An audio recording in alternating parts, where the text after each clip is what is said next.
রটন্তী কালীর কিছু তথ্য কাহিনী আপনাদের জানাচ্ছেন শ্রী কমল কুমার দে।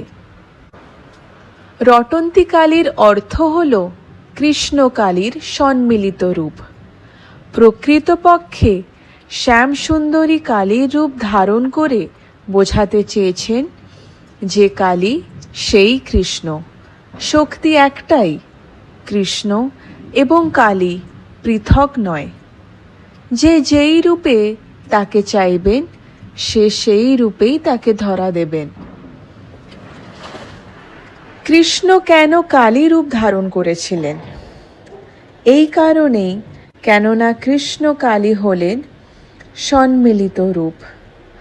একই সঙ্গে শ্যাম এবং শ্যামা, শক্তি একটাই, কৃষ্ণ এবং কালী অভেদ, একই শক্তির পৃথক রূপ।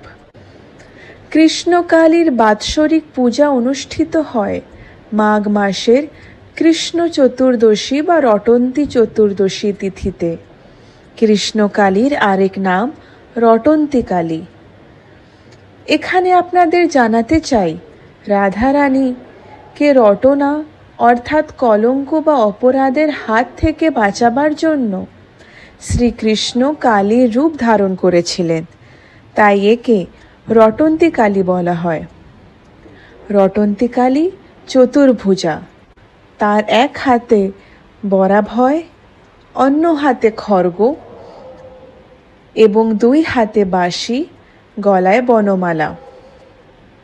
দেবী ব্রহ্মরূপা, সনাতনী, দারিদ্র শোক নাশকারিণী, মোক্ষদায়িনী এবং কলঙ্ক নাশিনী। দেবীর পূজায় সকল বিপদ দুঃখ দূর হয়ে যায়।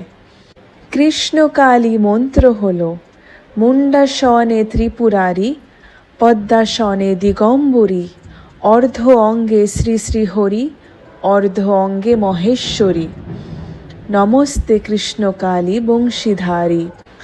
এই মন্ত্রের দ্বারা কৃষ্ণকালী শিবের নাম উল্লেখ করে বোঝানো হয়েছে তারা ভিন্ন রূপে একই শক্তি। মা কালী, তিনি ব্রহ্মরূপিণী অর্থাৎ ত্রিশক্তির অধিকারী।